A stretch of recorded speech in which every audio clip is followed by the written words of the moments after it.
Hey guys, today's video will be talking about the new invest area in the Eastern Pacific that looks likely to become the first named storm in the Eastern Pacific. The first name is Agatha within the next 2 to 5 days.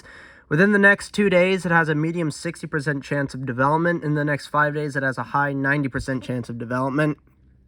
Currently, shower and thunderstorm activity has increased and become a bit more concentrated near a surface trough located a few hundred miles south-southeast of the Gulf of Tehuantepec. I think that's how it's pronounced. I have no idea. But environmental conditions appear conducive for gradual development, and a tropical depression is likely to form by this weekend while the system moves west-northwestward or northwestward at 5 to 10 miles per hour. And interests in southern Mexico should monitor the progress of the system. So we'll look at some of the forecast models. We'll look at the GFS model first. The 12Z run is currently coming through now, but it's out far enough where I can show you where the system tracks and how strong it looks like it'll get. So we move this out through Saturday into Saturday. And you can see that low pressure center starts to form really well, and it starts to strengthen a lot as we head into Sunday.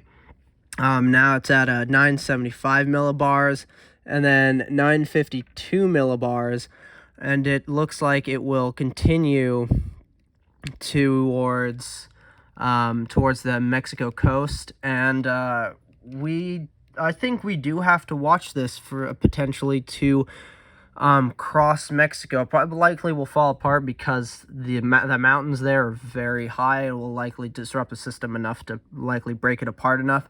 But that energy will still be there, enough of it that it could cross over into the Gulf of Mexico, and we might have to watch it heading into the middle to latter part of next week into to potentially form there. And maybe we'll see if we get our first name storm in the Atlantic Basin.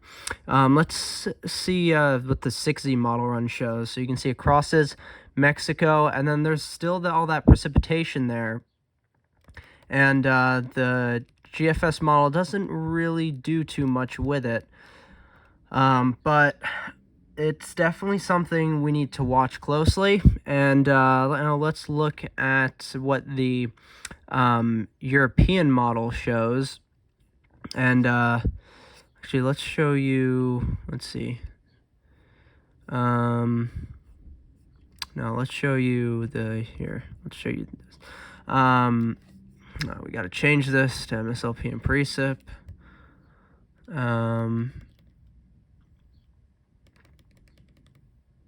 Here we go. Let's start from the beginning. Here's the here's that area, and you can see the European model kind of tries to form it. Shows it much weaker and a good bit farther to the west than what the GFS shows, and doesn't really show it curving in towards the Mexico coast much. So there's still definitely a lot of disagreements on the system.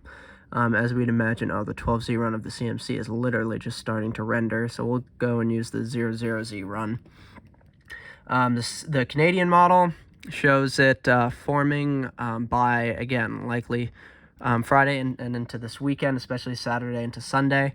And then it crosses Mexico, gets broken apart heavily by the mountains, but gets into the Gulf of Mexico, and is very broad, definitely very broad, but starts to try and form into somewhat of a tropical system or maybe subtropical system, and crosses the Gulf of Mexico and heads up towards the Florida Panhandle. So that again, as I said, we definitely have to watch this system closely, because obviously, definitely likely will become the first name storm in the Eastern Pacific, but we also got to watch out and see if it becomes a basin basin crosser. Call it a basin crosser. I think that's how it's called.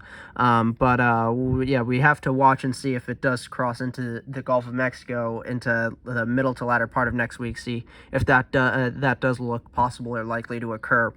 And then, of course, we'll see if the National Hurricane Center will start to monitor that and put out an area of interest there in that area. So definitely got to watch that closely.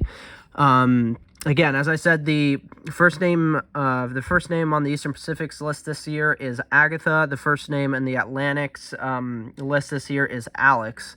So we'll see. Likely Agatha will form from the system. But we'll see if the National Hurricane Center will have to tag it in the Gulf of Mexico, southern Gulf of Mexico, and we'll see if maybe it has a chance of becoming Alex, the first name storm in the Atlantic. And if it does so, it will form likely just late enough and into the very beginning of June where we'll likely break. It looks like we will likely break the now 7 or so years, 6, 7 years of preseason named storms forming in the Atlantic prior to June 1st. So that's definitely interesting. 2022's Atlantic hurricane season is already starting to surprise us. But then again, it still looks like it'll be an above average active season, so not really surprised there. In any case, I'll continue to give you guys updates on this system and into next week, and especially we'll continue to update you guys on the system if it does look possible or likely to cross into the Gulf of Mexico and possibly become our first name storm in the Atlantic. Again, hopefully you guys enjoyed this video. Hopefully you found it informative, helpful. If you did, like the video down below, comment down below. If you guys think it will become a basin crosser, how strong do you possibly think the system will get in the Eastern Pacific? And subscribe to my channel if you haven't already, especially if you like this kind of content, because I'll be doing more of it, obviously, throughout the hurricane season, up until likely around early and mid-August, right before I go off to college. So please subscribe to my channel if you like this kind of content, and I'll see you guys in the next video. Bye.